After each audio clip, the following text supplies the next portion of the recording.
Mis queridos, bienvenidos una vez más aquí a mi canal. En esta oportunidad estoy emocionada de escuchar las palabras que tiene, más bien que dijo el presidente de mi tierra querida Colombia, Gustavo Petro, cuando estuvo por allá en tierras mexicanas. Así que estoy muy curiosa y quiero que me acompañen a ver este discurso. Así que bueno, mijos, preparémonos, pero antes de empezar recuerden dejar su like, suscribirse a mi canal y activar la campanita. Ahora sí, mijos, a lo que vinimos vamos, escuchemos qué dijo. A ver, dice, presidente Petro en la ceremonia de nombramiento como huésped distinguido de la Ciudad de México. Ok, escuchemos qué dijo. Son muy hermosas las palabras que he escuchado. Tienen que ver quizás con que la señora jefa de gobierno de la Ciudad de México está vinculada de alguna manera con las raíces de mi propia existencia, porque de jóvenes, el movimiento que lideraba estudiantil se vinculó no al movimiento, sino a una amistad con los líderes del movimiento 19 de abril M19, al cual pertenecí.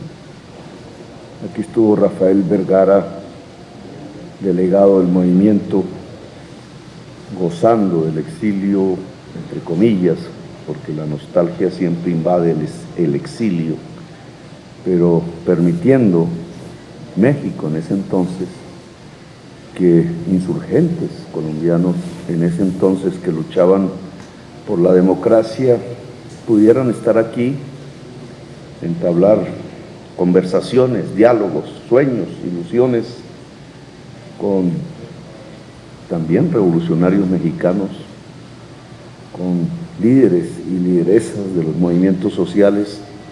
También me acabo de enterar que su familia está ligada también a la descendencia de Gabriel García Márquez, que también esta ciudad brindó hospitalidad cuando lo perseguían en Colombia. Así que tenemos muchas cosas en común. Ya veremos el futuro, cómo va trazando las líneas políticas, los flujos de la política y de las sociedades en la historia hacia adelante. Una historia que aquí, cada vez que venimos, tratamos de recordar. Y esta mañana, hablando con el presidente Andrés Manuel López Obrador, hablábamos de episodios de la historia que han juntado a México con Colombia. Yo recordaba al general José María Melo. José María Melo, muy recordado en el sur de México. Me mostraron las fotos de cómo la comunidad en el lugar donde él murió aún todos los años festeja como un héroe mexicano el hecho de la presencia del general José María Melo en ese territorio, su lucha al lado de Benito Juárez, y lamentan su fusilamiento, su asesinato en ese lugar. General José María Melo es ni más ni menos el último oficial del ejército de Bolívar. En Colombia no se le recuerda por eso mismo, porque no se quiere recordar que por decreto los esclavistas de Colombia evaporaron, destruyeron, anularon la existencia del Ejército Libertador. El Ejército Libertador era integrado por negros, por indígenas, por gente del pueblo. Habían hecho la libertad indudable, no solo de Colombia, sino de buena parte de América Latina. Eran la organización más fuerte, armada, de origen popular que existía, y por tanto era mirada con recelo por las oligarquías que, herederas de la independencia, descendientes de los españoles, en realidad eran herederos del esclavismo, eran privilegiados de la existencia de la esclavitud.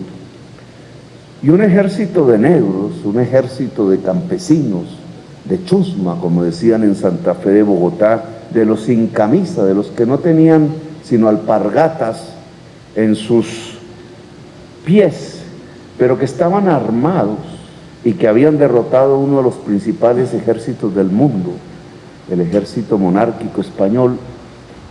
Se veía como un poder popular que había que aniquilar. Uno de sus oficiales, siendo teniente en la época de Bolívar, era un indígena.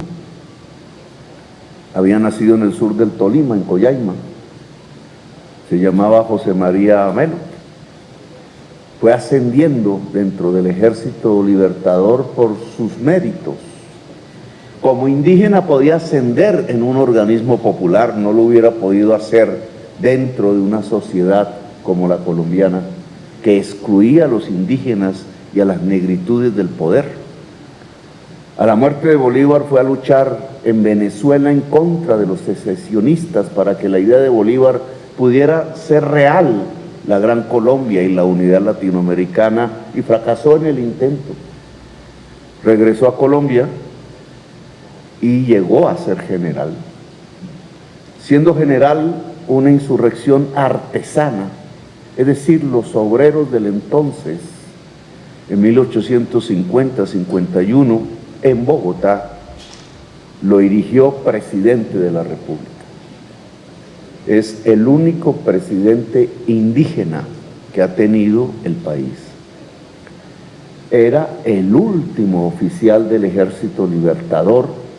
Fue erigido por los obreros, el artesanado de la ciudad, como presidente de la República en una insurrección para tratar de proteger el país del libre comercio y poder seguir produciendo en ese entonces paños, telas.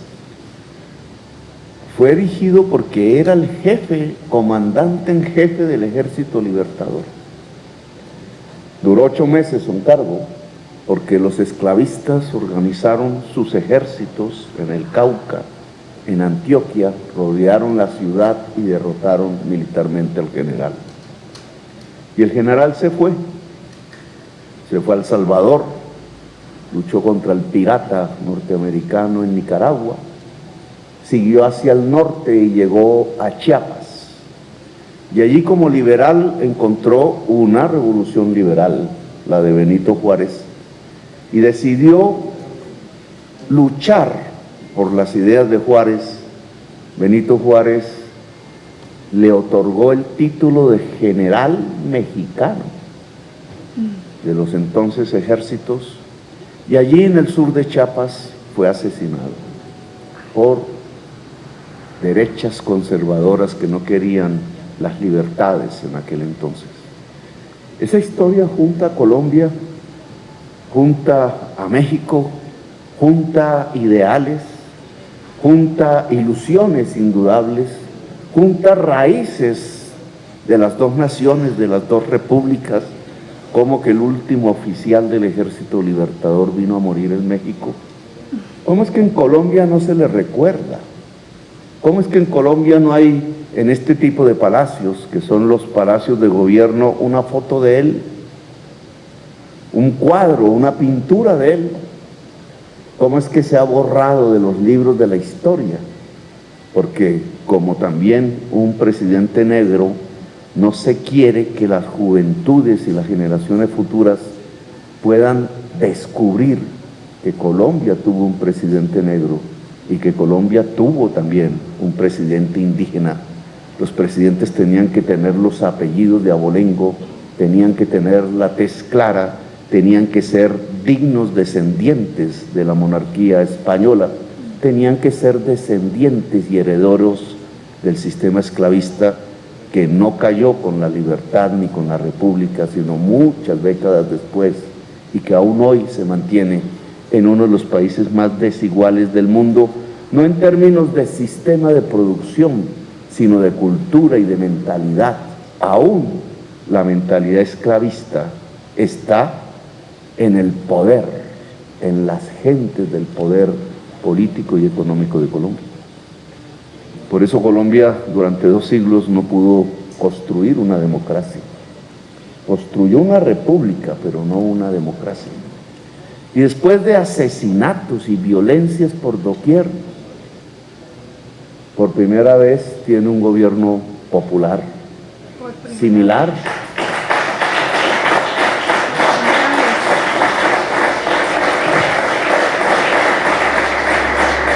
Similar al que representó por pocos meses el general José María Melo. Esta mañana me contaban de otra historia, pero su nombre quiero que ustedes me lo recuerden. Un revolucionario mexicano en territorio mexicano que hoy es de Estados Unidos, Caterino Garza. En Colombia no se conoce, pero murió en combate en territorio colombiano. Otra historia olvidada porque se ha querido que se olvide. Enfrentó ejércitos de los Estados Unidos y ejércitos de México al mismo tiempo.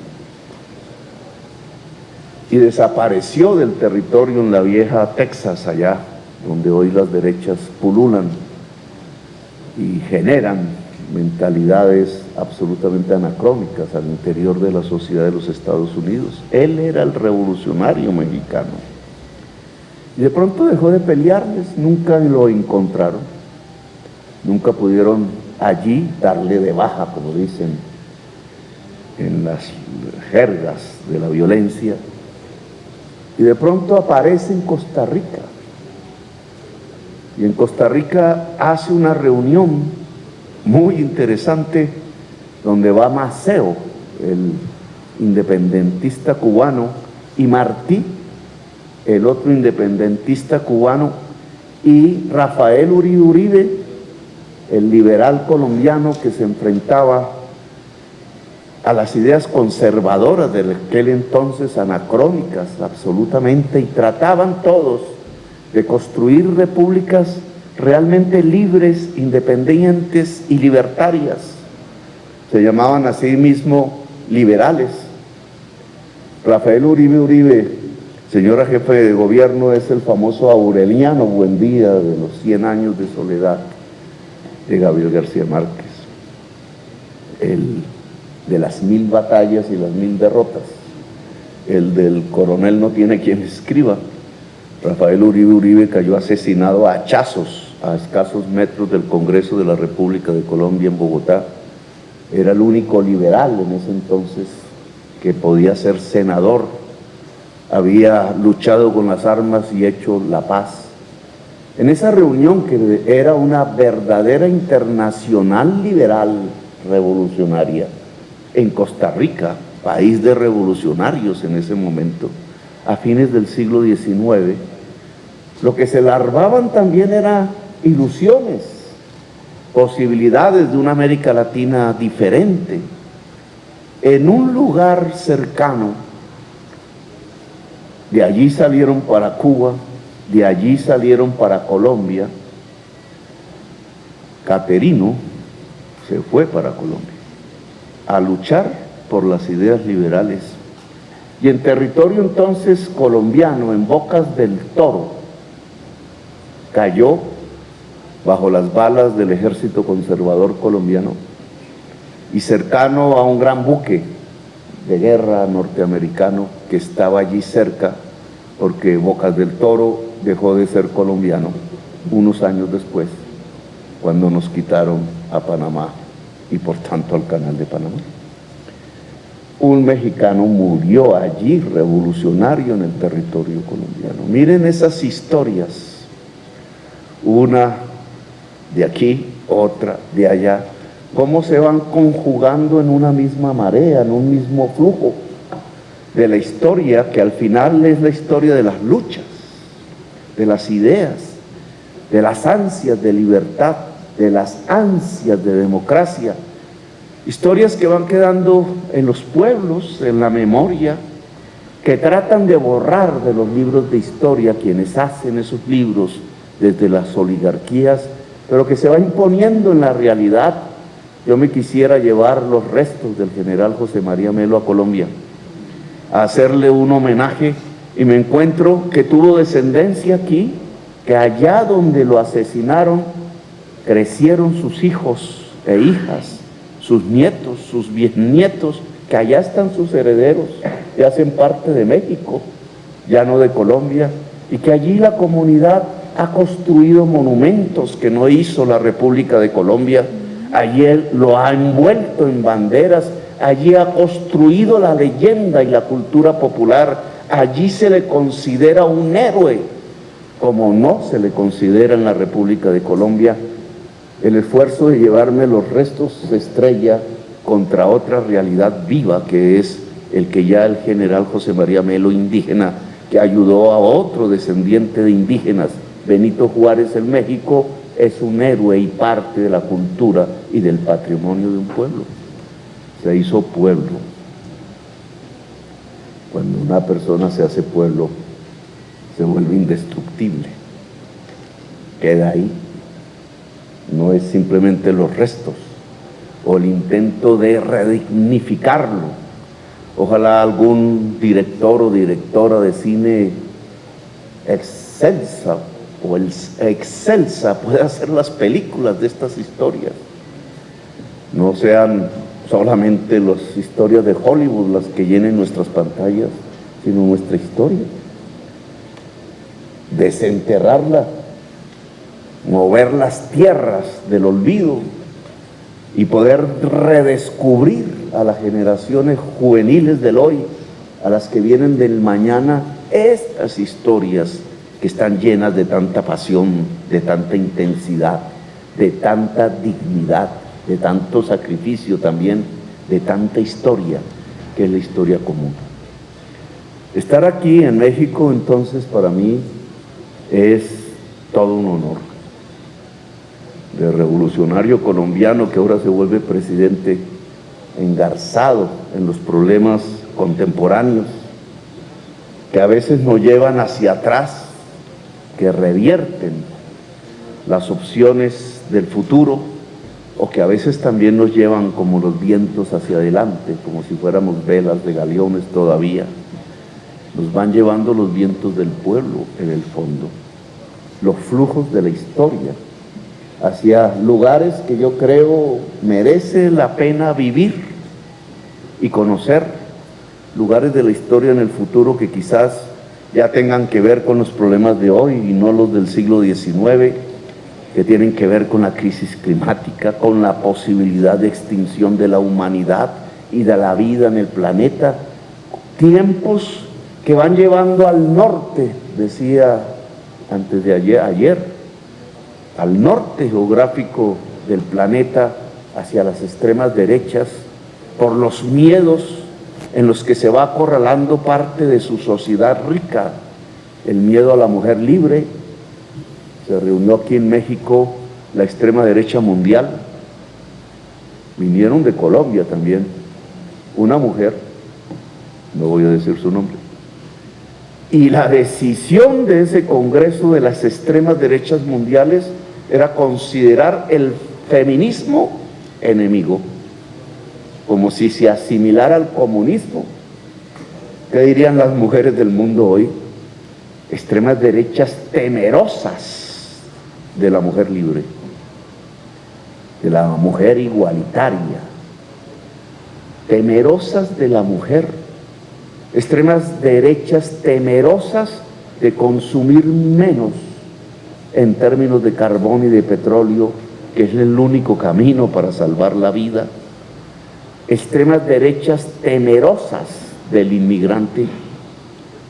¿Cuántos centenares de miles, yo diría millones, no han cruzado por aquí pensando en pasar el río Bravo? ¿Cuántos han muerto? ¿Cuántos han devuelto? ¿Cuántos han encarcelado? ¿A cuántas han violado? ¿Cuánta esperanza ha sido derrotada en ese éxodo que no solamente es de las Américas, sino es también de África? Ese miedo al inmigrante que hace levantar muros y poner ametralladoras y campos de concentración y asesinar, como en el sur, en el norte de Marruecos y al sur de España, o hacer del mar Mediterráneo, allí cerca donde nació la palabra democracia, la fosa común más grande del planeta, de gente que se ha ahogado tratando de tener un lugar donde vivir, porque en sus tierras ya no hay el agua, ya no hay el alimento, ya la crisis climática ha desatado el éxodo de la humanidad y el miedo al extraño, al inmigrante, al extranjero, al del color más oscuro en la piel, ha juntado entonces una barbarie que se insinúa, porque de nuevo las extremas derechas ganan las elecciones en el norte. Es 1933 a escala planetaria. Y miren ustedes cómo el sur reacciona de manera diferente. Por lo menos en América Latina, que ahora nos ven como un faro. Ya no somos nosotros los que vamos a París a estudiar, incluso con diccionario del francés español, textos de la revolución. Ahora los franceses vienen a mirar cómo es que cambiamos aquí las cosas. Ahora nos convertimos en faro y no en seguidores. Y esa es una enorme responsabilidad en estos tiempos del mundo. Es América Latina en donde alumbra el siglo. Y bajo esas circunstancias nos toca juntarnos, nos toca analizar, nos toca profundizar en las ideas, nos toca mover el cerebro y el músculo, nos toca mover los pueblos, porque sin pueblos no hay futuro. Nos toca personarnos del momento histórico en que hemos vivido. Nos toca ser como atrás los Rafael Uribe Uribe, o los Caterinos Garza, o los generales José María Melo, o Benito Juárez, o como Bolívar, o como esa juventud que se aprendió los textos revolucionarios franceses traducidos al español y por eso los ponían presos. Nos toca ser de nuevo una generación que sea capaz de cambiar el mundo. Y México es una ciudad que ha demostrado que está en las vanguardias cada vez que se habla de cambiar el mundo.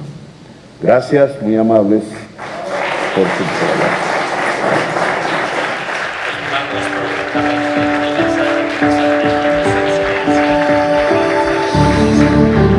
Muy interesante este discurso. Les cuento que cuando yo estaba en el colegio, en la escuela, no me gustaba mucho el tema de la historia, no le encontraba mucho sentido, pero a medida que uno va creciendo se va interesando en unas cosas diferentes y obviamente me he interesado un poquito más en la historia, obviamente de mi país, Colombia. Estoy aprendiendo mucho de la de México y también algo de la de acá, la de Estados Unidos. Y dentro de toda esa búsqueda y ese interés que tuve, pues me encontré con una serie en Netflix que se las recomiendo. Si bien es cierto, puede que no sea el 100% de la realidad de cómo fueron las cosas, especialmente porque, como dice el presidente Petro, pues muchas cosas no se mostraron, se ocultaron, se ignoraron a través de la historia. Hay una serie en Netflix que se llama Bolívar. En esa serie aprendí muchísimo. Justamente pues en esa serie se muestra toda la vida y la lucha que tuvo el general Simón Bolívar, cuando él, siendo venezolano, pues de una familia privilegiada, tenía la oportunidad de viajar a Europa, y allí se dio cuenta de la Revolución Francesa y de cómo pudieron organizarse en masa y rebelarse contra el sistema. Y bueno, justamente se dio este gran golpe de la Revolución Francesa. Y él, viendo todo esto, decía, bueno, si lo lograron aquí en Europa, ¿por qué no lo podríamos hacer en Latinoamérica, verdad? Pero él también sabía la fuerza que tenía en esos momentos la Inglaterra, la corona española y todo este tema, y decía, es que si lo vamos a querer hacer, tendríamos que hacerlo como continente completo.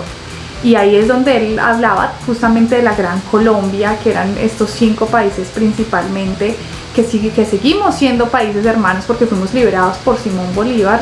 Justamente está Venezuela, Colombia, Ecuador, Perú y Bolivia. Pero lastimosamente no entendimos su visión y finalmente nos resultamos dividiendo. El tema es que él, inspirado en esta Revolución Francesa, hace este movimiento de rebelarse contra la corona española para poder ayudarnos a liberarnos a nosotros, y bueno, pues siendo él obviamente venezolano, sus alrededores. Pero este movimiento que venía desde él, pues viene siendo Colombia. Inclusive Colombia se independizó un poquito antes que México, porque nosotros nos independizamos en el mismo año, pero en julio, y México en septiembre. Entonces ese ya era un movimiento que venía desde abajo, desde Latinoamérica, ¿no? Hacia arriba, hacia el norte. Pero justamente vemos esa lucha y de cómo el presidente justamente Petro nos estaba enseñando esta historia. Yo la verdad no la conocía, de este general José María Melo, que siendo el último general del ejército de Simón Bolívar, decide irse a México por cuestiones también de que resulta ya lo llevan y siendo también un cargo importante militar, siendo general, pues decide seguir luchando de la mano del presidente Benito Juárez, que también tenía descendencia indígena, justamente para rebelarse contra ese sistema. Entonces ahí vemos esa conexión de los mexicanos y los colombianos, lo cual me parece súper chévere aprender porque no tenía idea de esta historia. Y también él explica el del otro general, que siendo mexicano, pues resultan tierras colombianas peleando contra las derechas o la oligarquía de los colombianos también.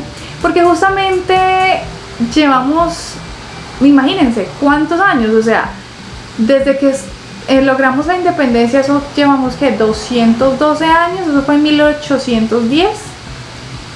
Y en Colombia nunca se había tenido un gobierno de izquierda. Yo no entiendo por qué la gente le tiene miedo a la palabra izquierda.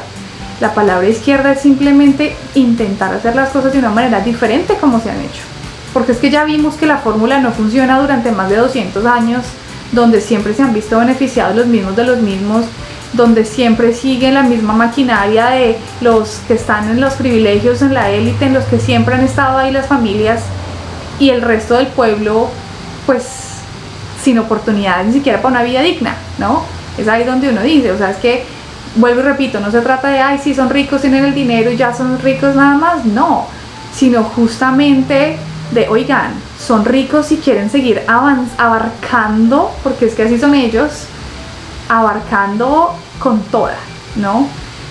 Entonces, yo creo que lo importante es ver cómo a través del tiempo y a pesar de las circunstancias, bien o mal, yo creo que estamos en el proceso de la lucha y México y su cuarta transformación, el presidente AMLO ha sido un líder para Latinoamérica que ha inspirado a muchísimos países y estoy segura que inclusive a Colombia en este primer presidente de izquierda, que si bien es cierto, no estoy diciendo, ay, por arte de magia todo se va a solucionar, no, pero hay una esperanza de que se van a hacer las cosas diferentes, hay una esperanza de que se le va a apostar a la educación, de que se va a apoyar a los jóvenes, de que se va a trabajar en armonía con el planeta, de que no solamente es dinero y explotemos, sino hagamos las cosas de una manera diferente.